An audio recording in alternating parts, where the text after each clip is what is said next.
Hello and welcome to our beloved parishioners. I'm Bailee. And I'm Ashley. This is Praise Be to Pod. Thank you so much for joining us. Bailee, what's on your heart?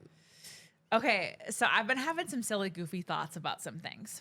So I think I've mentioned this on the podcast before, but I lived in Los Angeles, California for like a year and a half. Yes. And full disclosure, it was really hard when I lived there. La La Land. La La Land, yep. I was deeply mentally ill and also insidiously poor, which is a terrible combination for living in LA. And living with a boy. I do with All a those boy. are rough. Triple threat. I'm in a completely different phase of life now. Oh, man. Woo. God bless him. But I had a really hard time living there. I was really going through some stuff. It was really hard to make ends meet. And it's a cutthroat city. Like, it's really tough. You're at the mercy of the city when you live there.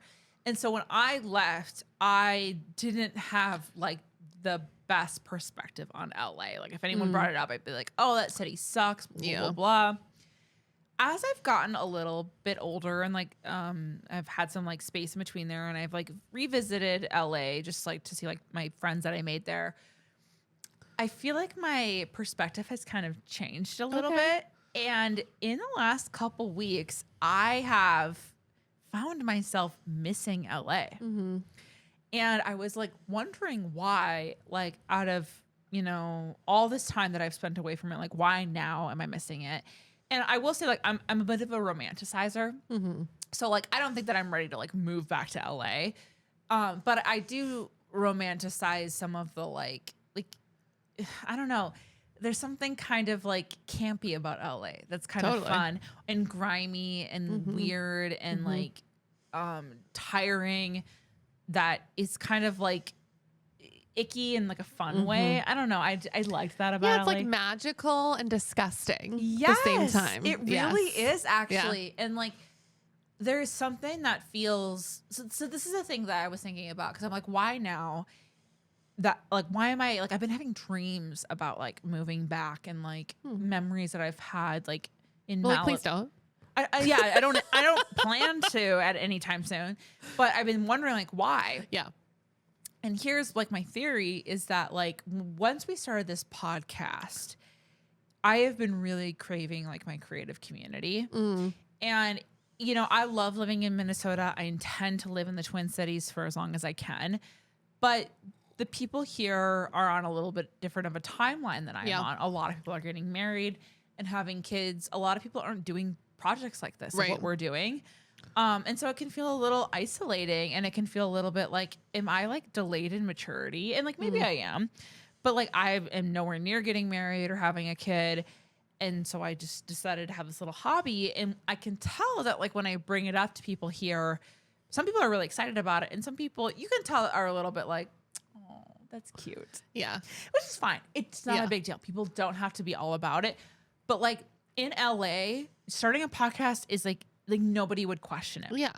And you would be surrounded by a bunch of other people who are all doing the same thing. Like they're all just like trying all these new projects, like are 40 years old and are starting new things. And I miss that like eternal youth feeling that they had. And like, if you got married before you were 40 in LA, you were a child bride. Like it was so like people were like, kind of postponing a lot of those landmarks. Right. And I felt like living there for the period of time that I did put me on that timeline, which made my timeline feel slightly incompatible with the Midwest timeline. And so I've just like really been missing like being around people who are also like trying new things and swinging big and willing to embarrass themselves. Yeah, I would say Minnesota is the biggest like chance takers in the world. Yeah, I no, we're like famously rigid and like afraid of conservative people. Yeah. So I just like I miss like, and also like when I was in LA, I had like the best group of friends, which I will say a lot of people who move there report having really isolating experiences. I did not. I made amazing friends when I was there, and God damn it, I miss them so much. Yeah. I could really use those friendships right now as I'm doing this. And so I don't know. It's just been something I've been thinking about. Like, I think I need to like make some more connections with people who are doing projects like this. Yeah, I think we need to find some sort of network. I We've think so. told Jacob, do we have one yet? A podcast network we can have a party with? Yeah, Jacob, do you have any friends that you can introduce us to? Ones I don't think you get along with. Okay. Oh, even Why? Because better. we're women. No, because they're men. Oh, that makes sense. No new male friends. That's my rule for 2025. Oh my God. Okay, thank you. That makes a lot of sense. Okay, that's what's on my heart. But Ashley, what is on your heart? Well, I have something different written down, but what's really on my heart is that we had some wine before we started this episode. Yeah. And I never drink wine because I'm allergic. Yes. If you're watching on YouTube, I'm bright red, splotches all over. So I just wanted to tell everyone that's why. Because there's wine in my mug. Because we were celebrating earlier. We get like 25 max views per episode on YouTube. But I will say our meanest audience is on YouTube. Somebody, So fuck and off! if you're listening, somebody called me fat the other day on YouTube. And if you're listening, I do go to the gym. So fuck you. Also, that means we made it. I guess so. Yeah. So- Yeah, you guys are mean on YouTube. Someone called me fat in person in LA. Oh my God. YouTube in LA. So mean. So anyway, the other good thing of what's on my heart is when this episode airs, I'll be on my honeymoon. Ooh la la. And I'm honestly like so depleted and so tired and been so depressed that I'm like having a hard time looking forward to it. Yeah. But we've been planning it and saving for it for so many months. Yeah. Like we bought the nicest hotel rooms. Like it's going to be hard to come down from. Yeah. Yeah. I'm really excited. We're going to Korea and Japan. Oh, fun. Do you South think, Korea, Do you you know. think you guys are going to kiss? Maybe. Oh my God. Like on the lips? Maybe. We're trying right now. We're trying to figure out. You're we're trying to learn how to saying kiss. we're saving ourselves for a honeymoon. Right now we are trying to figure out. There's like a really, really amazing spa at one of our hotels in Japan, and we've been in Japan before, and it wasn't a problem. But I guess at this one, everyone online is saying like, you absolutely cannot have tattoos in it because Japan is like very anti-tattoo, which is so outdated. Oh, wow. Because like that was only a sign from gang members from the Yakuza. So like most Japanese people don't have tattoos and they're very against it because it's a gang thing. But like, come on, it's 2025. Yeah. And you have huge tourism. Right. Get over it, Yeah. in my opinion. Let me stay at your expensive hotel and go in the spa. Come on. Your tattoos are so subtle, though. Well, I mean, I have a pretty big one on my arm, and we have to cover them or they won't let us in. And if they know we covered it, they won't let us in. So we're like figuring out how to get like special stickers that wild. specifically match our very freckled skin. Can you put a bandage on to make it look like you had an injury recently? I don't think I'd have an injury that big. Okay. Got it. Isn't it this arm? Yeah, too big. I'm okay. You'd be screwed. Yeah, I guess I'm And all there's over. like parts of the spa you have to be naked in. Yeah. Have you ever been to a Korean spa? No, but I'm talking about Japan. Oh, yeah. In But Korea, they'd be much nicer to me about this. I have been to a fully nude Korean spa. That was kind of fun. That I made, just, that like, made me I'm feel really not- confident in my body. I don't like it. It's not for you. No, I don't want to be forced to make decisions on what I am and I'm not wearing. Fair enough. Yeah. So, long story short, I'm trying to get more excited about our honeymoon. And as I have the next few weeks to not have a lot of travel, thank God, I will be more excited. But I'm excited that when this airs, I'll be there. Yeah. Hopefully in a nice spa. That reminds me, I need to come up with my list of skincare from Korea Yeah. that I would like you to pick up for me, if at all possible. Yes. Because all of you know this about me. All my skincare is from Korea. I know. Now we'll really be from Korea. Then I'll really, yeah, because the stuff I have is like very Americanized now. So Yes. what do you do? Okay, for Trust and Obey today, I know you wanted to skip it, but I have to share something with you Okay. that I want you to trust and obey. So my recommendation is the American Express Platinum card. Okay. And it's because it has purchase protection. Uh-huh. And purchase protection is important when you buy something on sale and they won't let you return it. They will reimburse you for it. Oh. So I bought 2 pairs of really cute, tall pants that I got reimbursed for that don't fit me. Uh-huh. So I'm going to give them to you. Oh my God. Oh my God. You know how hard it is to find tall jeans. I know. Well, they're not jeans. Or pants. In general. And you loved these. Oh my God. They look so bad on me. I do love these. Oh, And here's the other ones from yeah. Athleta. From Athleta, you know See? me. You know me intimately. See, You know me better than I know knew you would myself. love that I made you do trust and obey. Oh my God, you knew me when I was in my mother's womb. This is amazing. Thank you. You're welcome. They don't fit me and they won't let me return them, so Oh my God, I'm so excited about I got these. reimbursed. Thank you so much. You're This is welcome. the best trust and obey in the world. Aren't you glad I forced you to do it even though I knew in your heart you were mad? I have never been mad a day in my life. I just want to respect our time boundaries. Thank you so much. Athleta is a very good trust and obey. Same with American Express.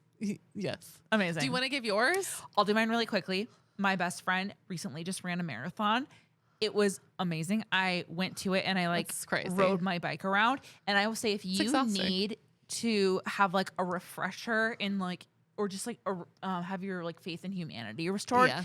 go to a marathon, because like to see all those people there cheering people on through this huge accomplishment and Yeah. huge milestone is so powerful. And I Yeah. actually like teared up multiple times thinking about like what it meant for my friend to get there and to run that, what is it, 26.2 miles. It's too many. It literally like, I can't imagine. I literally feel like I had like a reset at that marathon where it just, I don't know. I'm not interested in personally running a marathon at all, but it did make me more interested in just like the concept of like accomplishing something really great in your life and what it Yeah. means to be there and have your friends there to support you while doing it. Yeah. And so if you know somebody who's running a marathon, my trust and obey is that you should fucking go to cheer them on, because that's a huge accomplishment in their life. They deserve to have people there to support them throughout that. And you could learn a lot about, you know, supporting people through like something that has nothing to do with you, because it's literally just 4 hours or however long it takes them of you not thinking about yourself, which is the vacation mentally of a lifetime. Amazing. And that's it. Perfect. Perfect. All right, let's move on. Okay, so let's get into our topic for today. Okay. So I am like really scared and excited for our topic today. It's something that is very near and dear to my heart and has been on my mind for a really long time. You probably remember like when we were first coming up with episode ideas for this podcast, this is one of the first things I wanted to talk about, but we both decided that we weren't quite ready to talk about it yet. But if like this is kind of one of the reasons why I even wanted to start this podcast, because it's the thing that maybe weighs heaviest on my heart in relation to like our evangelical background. And that's about conversations that we have with our evangelical conservative family. And we have Thanksgiving right around the corner, which is a infamous holiday for a lot of like political and religious oriented conversations. And a lot of people, including myself, are nervous about going back to our hometowns and our families for the holidays, because it does seem like those are like common places that we have some of those more contentious conversations. And, you know, the unfortunate thing is that it does seem like if you do have family who have a more conservative and religious background, it seems like in the last year especially that they've become more and more radicalized. And it seems like the common values that we have seem fewer and further in between. Yeah. So I guess today I want to talk about what it looks like to, you know, still love our family and people, and how it looks like to communicate with them, and, you know, celebrate holidays together without like losing yourself and still like staying strong in your convictions. And like also like what the hope of reconciliation with our family looks like. So yeah, that's kind of what I wanted to talk about today. So Ashley, I'm curious, your family background and my family background is slightly different. Yeah. When you went home for like the holidays, like for Thanksgiving, what was the social and political climate like for you? I mean, my family has always been really good about not bringing anything up, honestly. Okay. I haven't had many political discussions with my family, and that's the way we all like to keep it. Yeah. I think the biggest issue in my family is that one of my cousins is gay and married to a woman. She's a woman. And they recently had a baby and they're going to have another baby. And like now she has repaired a relationship with her parents and they are united again, but they were estranged for a long time. Oh, wow. And I was really close with her, but I kind of just like ignored the issue for a long time because I felt really in between. And that's already like a place that I feel very uncomfortable. And I always have in my family, like being in between my parents. Yeah. And so I didn't really address it, but thankfully I have like connected with her a little bit, but she just doesn't really want to see the rest of our family and I don't blame her. Yeah. So I've hoped to be able to get together with her and like my cousins, you know, like the younger ones of the family, not all the uncles and aunts. The kids table. Yeah. And a lot of us are I'm the oldest on that side of the family, but they're around my age, her and her brother. But I mean, my family is obviously conservative. They're all very like into hunting and Minnesota stuff, like small town, lakeside people, you know, like it just is part of the territory, it feels like. But thankfully we just don't really talk about it. Okay. Yeah. So when you go home for like the holidays, that isn't specifically something that gives you a lot of anxiety, like those conversations coming up. No, I think more of what gives me anxiety is like my parents got divorced a few years ago and just trying to figure out how to make everybody happy and celebrate with everyone and make enough time for everybody. And then like my husband doesn't talk to his dad because of political issues, but he talks to his mom and his parents are still married. And so like we'll have Christmas with his mom, but not his dad. And then so like we're having his mom and then one of my parents and then the other parent some other time. Like it's just, it's rough in a different way. Yeah, totally. But I wouldn't say politically is the reason, but I don't really look forward to the holidays at all. Yeah. Yeah. And it's part of the reason like I'm going to be gone for one of them. Yeah. Yeah. I specifically booked a trip over Thanksgiving and last year I booked one over Christmas. Like I would just like to deal with only one or have an excuse to get out of it. Yeah. Because it's really stressful. Yeah. And I think that like a lot of people share that same like anxiety. Like, I don't know about you, but like growing up, I loved the holidays. I was so excited for Thanksgiving and Christmas. And there's still a part of me that it's my time to like reconnect to my family because my family is very close. But in like the last years, especially, I've experienced like extreme anxiety about the thought of going home to my family. Because my family is extremely far right and very evangelical, which is to no surprise. Like I've been talking about that throughout the duration of this podcast. But the really surprising thing is that like they're also, it's really confusing because like they're a deeply loving family as well. Like it's really complicated and hard for me because I can't completely just write them off. Yeah. Because they're also like, they're the greatest loves of my life. Yeah. And that's like what's hard. Losing them to alt-right, essentially fascist propaganda is one of the greatest losses of my life. And it's something that I think I probably think about that more than I think about anything else, honestly. Like what our relationship looks like moving forward. And so that's something I really wanted to talk about today is like, what do these conversations with our family that either like, because we're probably going to use like, you know, religion and being hyper conservative interchangeably in this episode, because that seems to be like the common relationship that people have with their evangelical families is that there's like politics is so heavily infiltrated. So we'll probably use both of those things interchangeably throughout this episode. So when you're saying your family is really conservative, are you kind of painting the picture of the far right, like alt-right type of persona we're seeing a lot today? Yes. Okay. Definitely. And that's marrying their politics with their Christianity. I would agree. I think that like they're almost like you cannot take one without the other. Like Christian nationalism is the religion of my family. Maybe they wouldn't use those words specifically. A lot of them like to say that their politics are separate from their religion, but they're not. They're clearly deeply intertwined. Impossible to talk about one without the other. Well, and I think that's normal. I would say that me being a Christian my whole life, I think my religion impacted my politics. But what I'm confused about is it looked very different than what I'm hearing today. It was about caring for people to be alive. Yeah. I was truly pro-life. Yeah. I was out there in Parkland, Florida, like picketing against gun violence because I was pro-life. Right. And like, I've changed my stance on some things, but like, I still believe in that. Yeah.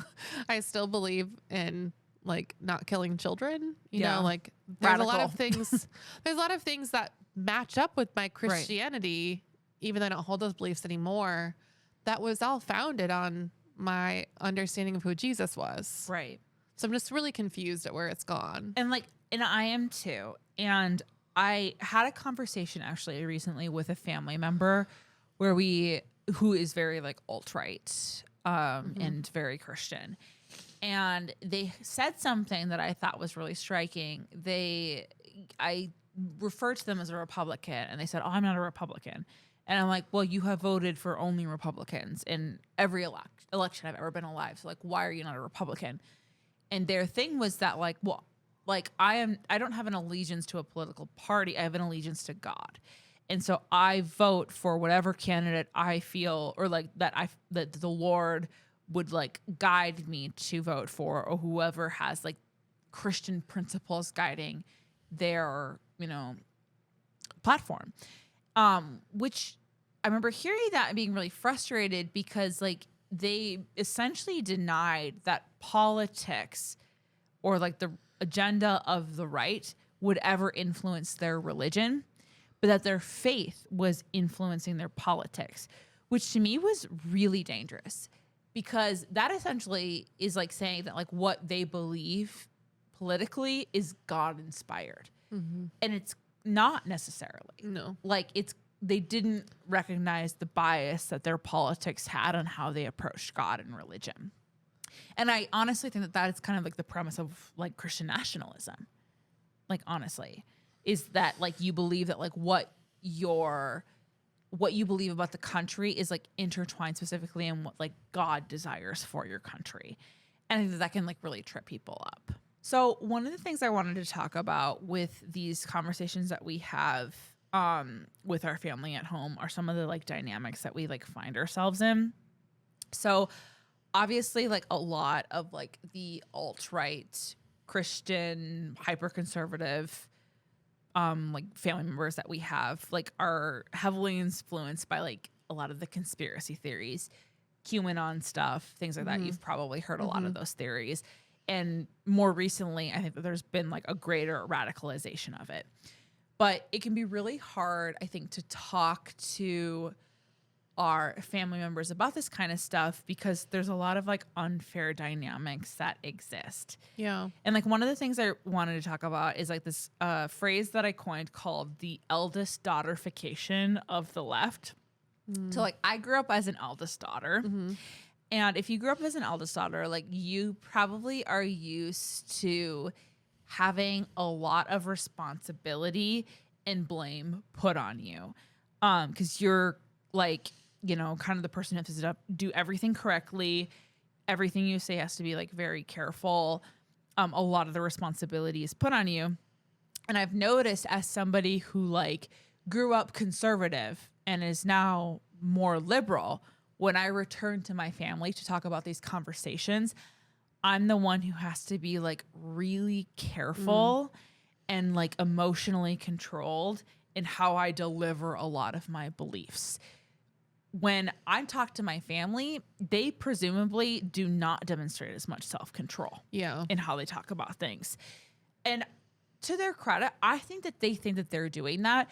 But they also live in a little bit more of an echo chamber than me because they're in the same hometown that we grew up in. So they're surrounded by people who think all of the same things. Do you think that you are too, though? I think I am. I think I recognize my echo chamber, though, because I've been in different echo chambers. Right. And so, like, But they could say the same thing about you, is what I'm saying. They could say the same thing about me. But they would never say the same thing about themselves. So I do think that the difference is that I'm a little bit more critical about like my own biases, where I think that they don't think that they have any biases. Like, and this is just a generalization. Right. There's obviously diversity in like how different people in my family believe, but they, I think that like there is this, like when they're just like having like regular conversations, they don't even realize like when they are like, saying dog whistles or things that are like the vernacular of like right-wing conservatism, because it's so ingrained in a lot of like, they're just like regular conversations about things that don't even like seem political. Yeah, I know that you know a lot more about that world that I've kind of sheltered myself from. Like, what are some really frustrating examples? Yeah. You'd feel comfortable sharing? No, that's a really good example. Or a really good question. So an example of like a dog whistle, as you would say, would be, if you're talking to like a family member or just like anyone who's like a conservative evangelical, they might say something like, when they vote, they just want to vote for godly principles. Yeah. And that in and of itself, like I'm a person who like, I consider myself to be a Christian. Yeah. The term godly principles in and of itself isn't bad. Right. But I know that when a conservative evangelical is talking about returning the nation to godly principles, they're talking about like what the founding fathers intended, or like they're talking about pro-life rhetoric. They're talking about it's more like conservative like belief systems. So like godly principles are different to them than they are to me. Right. And so that's what I mean by dog whistles. How is that the term? What is the term dog whistle? Yeah, no, that's a fair question. Yeah. So like a dog whistle is like saying a statement that like adheres to like a certain value, but it doesn't outright specifically. It doesn't actually explain it. It doesn't actually explain it. So for instance, like if somebody says, I want to return the nation to godly principles, in nowhere in that sentence. It's like loaded. Yeah, it's loaded. Okay. So in nowhere in that sentence is that saying, I want to return the nation to conservative principles.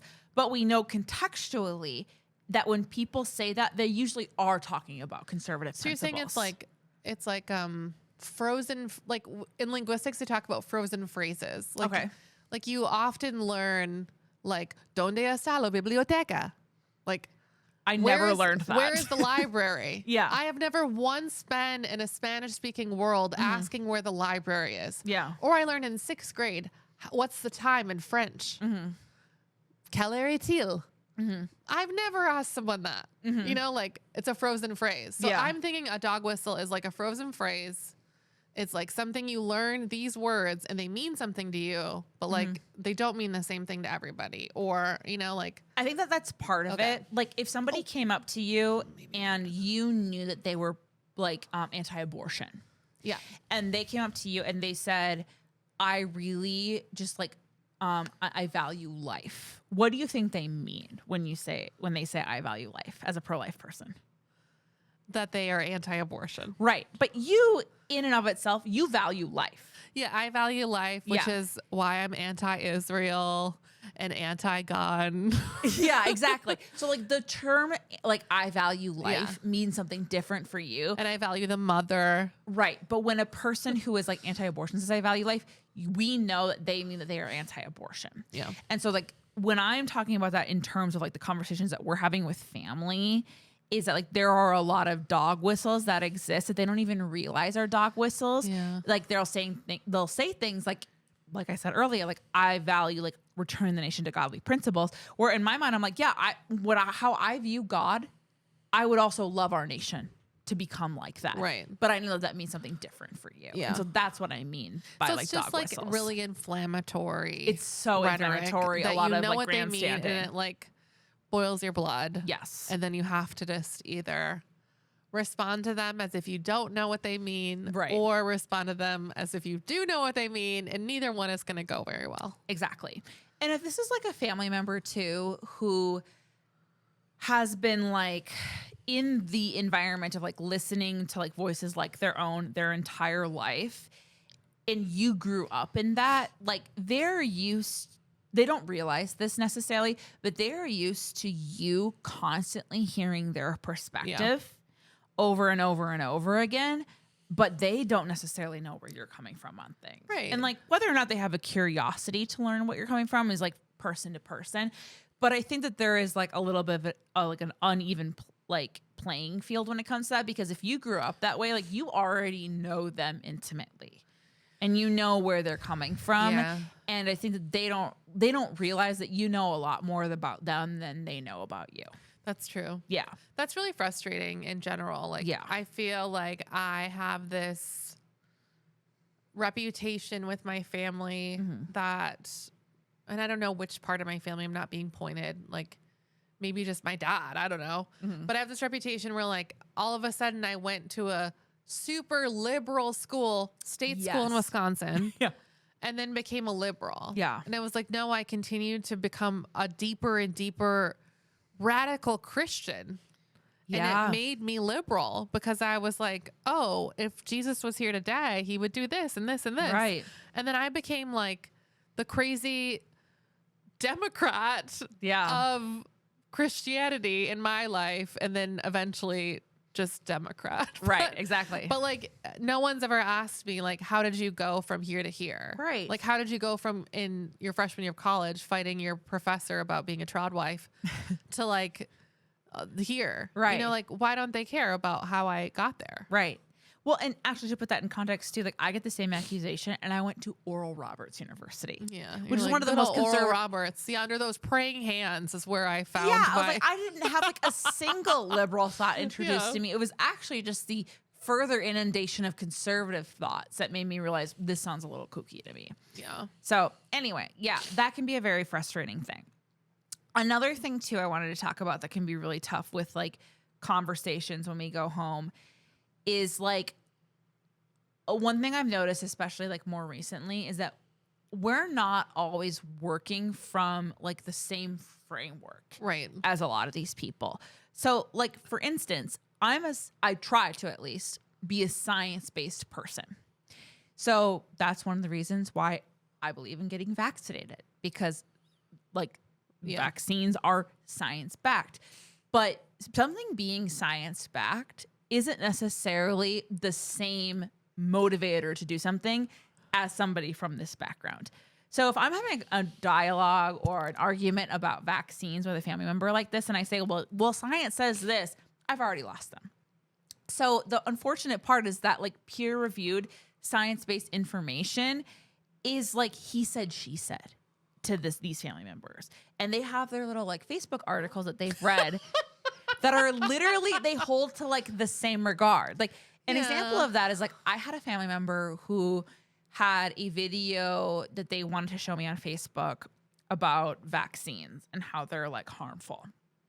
And he sent it to me and it was literally just a guy in his basement talking about vaccines and talking about how like the government, who he referred to as they, is like, I don't even honestly remember. It was like some type of like radical conspiracy theory about vaccines. Yes. But I was watching it and I remember afterwards asking this person who sent it to me, like, okay, like this article, like, why do you believe in this? Because you don't know this guy personally. He doesn't list any sources in the entire like video. He's literally just a guy in his basement. Like I could also just be in my basement right now and saying like, I've heard this, I've heard that, I've seen this. Like, why is this more convincing to you than like a report from the CDC?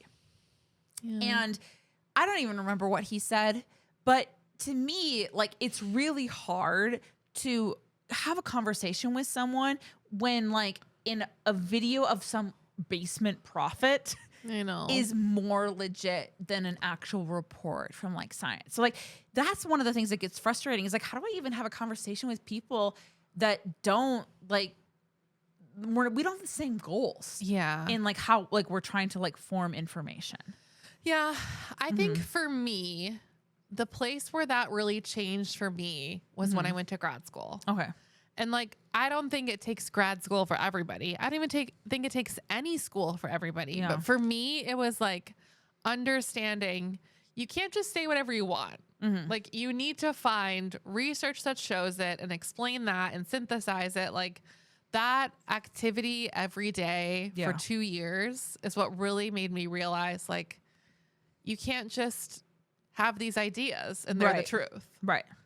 And it really did change the way I spoke and the way that I had opinions and the way that I like read stuff. It changes the way I do this podcast. Like that type of thinking, like the critical thinking that I learned in grad school, no matter what I was studying, everyone should learn that in grad school. Right.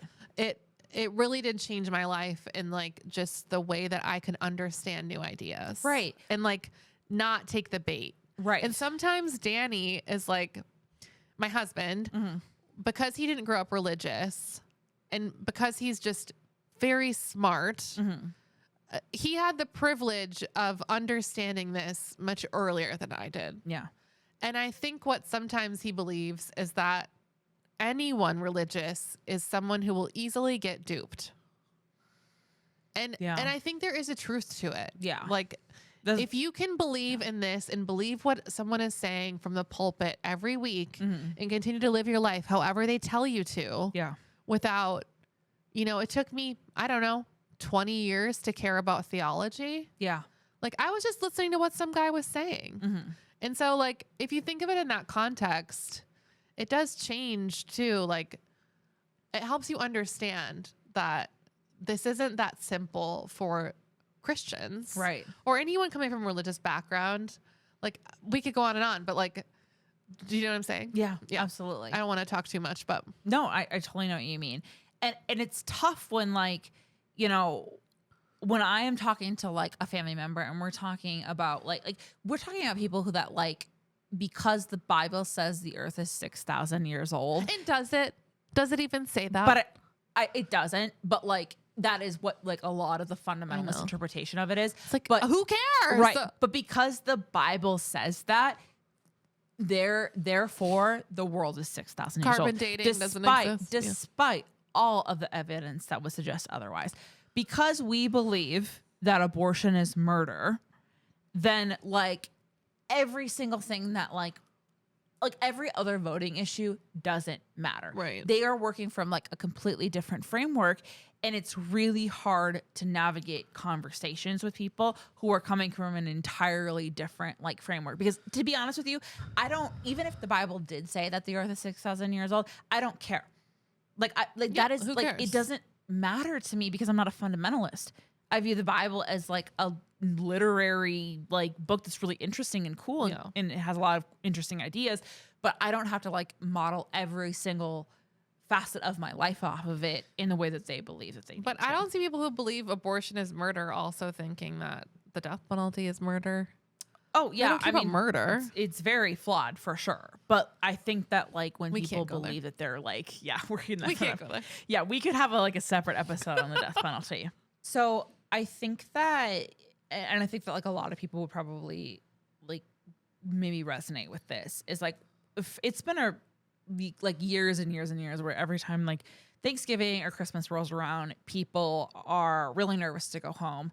But I'm going to go out on a limb and say that like the last couple of years and this year in particular feel especially scary. Yeah. Because like, I'll be honest, like I have always, since I've started to like migrate out of like conservative evangelical Christianity, and I've seen my family kind of like trailing behind on that and like still kind of where I left them, I've always like had disagreements with them, but I felt like there was like some level of like common values that we could have. Yeah. Or at least I understood where they were coming from, I should say. Like we could have conversations and I'd be like, I don't necessarily agree with that, but because I grew up that way, I know how you got there in that thinking. But if I'm being honest, in the last year, I have completely lost the plot. Yeah. I have no idea what the hell is going on. I have no idea like what their like framework is from. Like I was having a conversation with my pastor recently where we were talking about Charlie Kirk being shot and how we've seen like a lot of like conservative family members posting about like how he's a martyr and how he was Christ-like. And we were just like, are you getting the same Charlie Kirk clips that we are? No. But that's the thing. Yeah, is they're that not. like him and I were wondering, like, is it like an algorithm thing where like maybe they're literally only getting clips of him where he's saying things that are like probably not good, but like not shocking. Whereas like the stuff that I'm getting of him are like war inciting. Like they're I know. so egregious. Yeah. And they're things that like I cannot imagine anyone in my family saying. And so when they like post these like weird memorials to him, I'm just like, wait, what? You don't even believe that. I know. So it's like when I see that kind of stuff, I'm like, how do I even talk to you about this kind of stuff? Because there was a period of time I would have thought, even you as a conservative would have been like, well, I don't agree with that. Yeah. But now that I see people hyping him, I'm just like, I don't know, like maybe we're operating from a completely different framework entirely. And that's something that I think is like unique about this Thanksgiving is that things feel, if I'm being honest, more grim than they have ever been. Yeah. I don't know if you feel that way too. Like it's just more and more shocking, some of the things that the alt-right is believing these days. Yeah, I think I read something online that was like this administration has only been here this year. Oh my God. And I was like, what? You meant this decade, right? I was like, we're not almost done? Yeah. Like how what do you mean? Not even a year Like, yet. what do you mean? Yeah, what do you mean? What do you mean? It was just like really, really horrifying to read that very simple truth. Yes. And I think it's beginning to get bad enough where I feel like maybe there's a hope that people will realize how bad it is. Like, that's my hope. Well, Ashley, if I'm being honest with you, like where we are is past the point I thought people from my family would have allowed before they woke up. Yeah. But now because we're so far past that, I'm like, oh, like you taught me how to be highly critical of systems and power. You taught me how to be highly critical of the news and media I consume. You're the one who told me over and over again, you can't believe everything you read in the news. You're the one who fucking introduced me to The Sound of Music. Yeah. And talked to me about like Anne standing Frank. up. Yeah. Anne Frank. Like you taught me about standing up to oppressive regimes and to find those same people bending the knee so fucking quickly is the heartbreak of a lifetime. Like I cannot, I thought for sure it would have taken them a little bit longer to cave so easily. And like right now up is down for me. Right. Like, I really just don't understand them anymore. And there is no world where you go home for Thanksgiving and don't talk about all these things. Not like they in my, come up not no in matter my what. family. It's not possible. There's too much conviction on both sides. Like conviction where everyone's trying to change each other. Not necessarily. I just think so. If we're talking about my immediate family, my mother cannot go 2 seconds without talking about like politics or religion. Okay. And like in her defense, same here. Like I'm my mother's daughter. I'm my mother's daughter. Like she made me like this. And like it's so funny because I remember her and I were having a conversation a while ago where she was talking about, it was right before the election, and I was fully convinced that Harris and Walz would be elected. So I wasn't too worried about it because that was a big surprise for me. Yeah. But I remember talking to my mom and she had said this thing and she said like, I think that like at this point, it's a sin to not vote. And she's like, if you're not voting because your specific interests aren't on the table, like that's not enough. Like to be a decent person, like you need to show up to vote for other people whose interests are on the table. And I remember like hearing her say that and thinking like, and that ideology led you to vote for Trump? But she thinks she's voting for the unborn. That's what she thinks. She thinks that she's advocating for people like that. I know. But like what's really frustrating is like it's just upon I know. like the abortion issue is just propaganda that Christians picked up in order to get the vote. I think it's the only I think it's reason. the single issue vote, and they force And the it other worked. issues. Yes, With the Falwells, like they're the ones who started it. Which, like, I will say, and this is something that I said They don't more care. comfortably before. Like, if you truly believe that abortion is killing a baby, it makes sense that that's your main issue. Yeah. Like, I believe that there was a candidate that was specifically saying it was okay to murder children, I would also not be okay with that. Yeah, and I think Trump is the one who did that. Yeah, With Israel. Yeah, well, for real. But like seriously. Like But I hate talking about politics like on a platform like this. I really hate it. why? Like, I love it. it's just like because my family doesn't do it. Like I haven't had to have these fights every day. Yeah. Like it's not something like I have grown accustomed to like Yeah. you have, and you have had to like get grit in that scenario. Yeah. And I've always been in a space where I feel like I'm learning I get that. and not where I'm fighting. Yeah. Yeah. No, I mean, that's super fair. I'll be honest, like, I've grown a little bit more silent with my family in the last couple of years. And we'll talk about that a little bit, I think, in the next episode when we talk about personal stuff. It's not super comfortable with me. It feels a little like, I'm gonna be honest, like one of the reasons why I postponed this episode was because I know that if it got in the hands of a family member, Yeah. it would be the beginning of the end Yeah. in many ways. And also, like, I do believe that the stakes are that high now. And there's just a point where a lot of it feels so performative. And like I no longer know where the line is. Yeah. Like people posting about stuff on social media, like enraging each other. Like at what point is this helping anyone? Like it's become a complete bumper sticker. Yeah. We're like, I don't care. Like, oh, you're like that? Mute you. Yeah. Like, oh, you really think that? I probably won't hang out with you anymore. Like, Yeah. it isn't like helpful. Yeah. And that's why I would love to understand if there's something I don't understand. But I feel like I Yeah. understand, and that's the Yeah, problem. I think that's it. It's like we all know where each other's coming from, and we just don't agree, and I hate it. Yeah.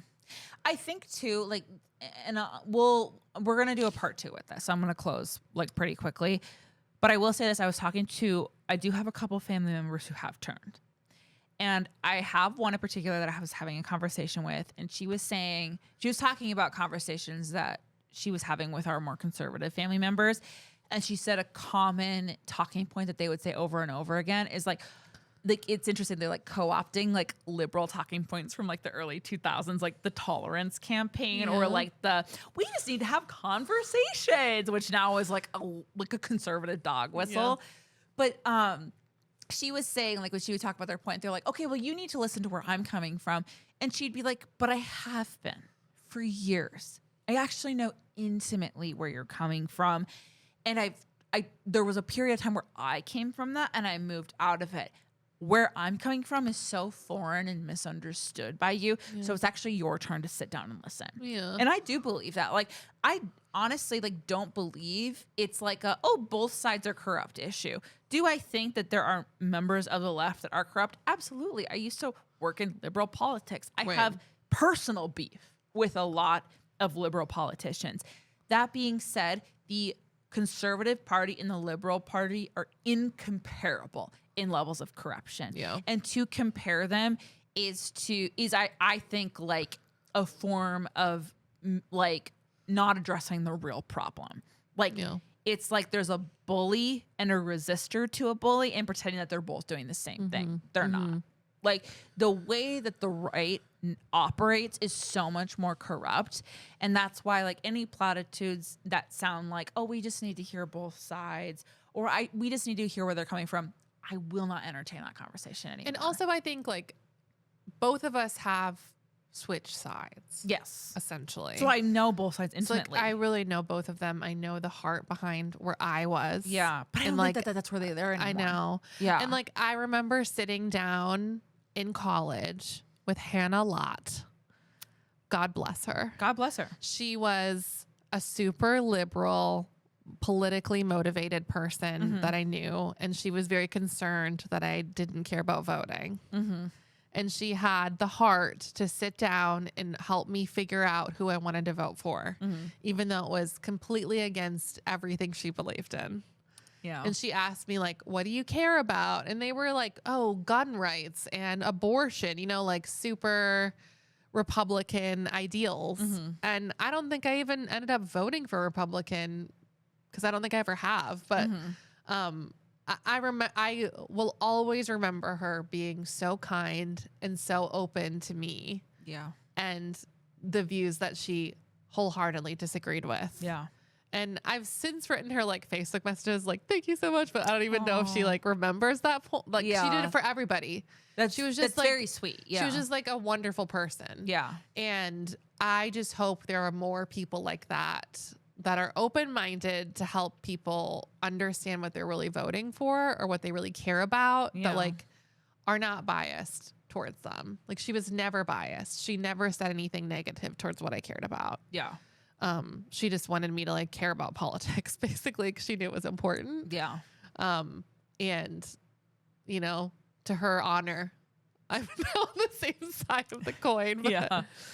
But I really do want to talk about like what do we actually do when we sit down, like helping people who are listening to this who are frustrated or avoiding the Thanksgiving table because of it. Yes. Like we'll do a second episode. I know you have a lot of great stories to share. Yes. And hopefully we'll have some good tips and just ways to like make it through this holiday. Yeah. And if not, like you go to Mexico. Yeah. And to be honest, like I have no clue what I'm doing. Yeah.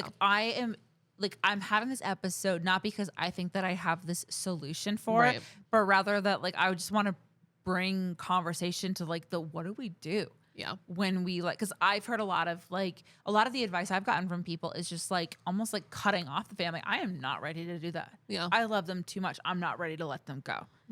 And I am still a person of faith.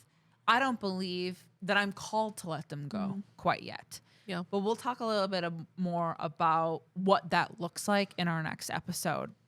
So for this one, would you like to close us out? I would love to. Okay, blessed are the listeners, for they shall resist the urge to yell, release the Epstein files at the dinner table this Thanksgiving. Find us on praisebetopod.com on the web, praisebetopod on Instagram, TikTok, Threads, and YouTube. It is finished. Bye.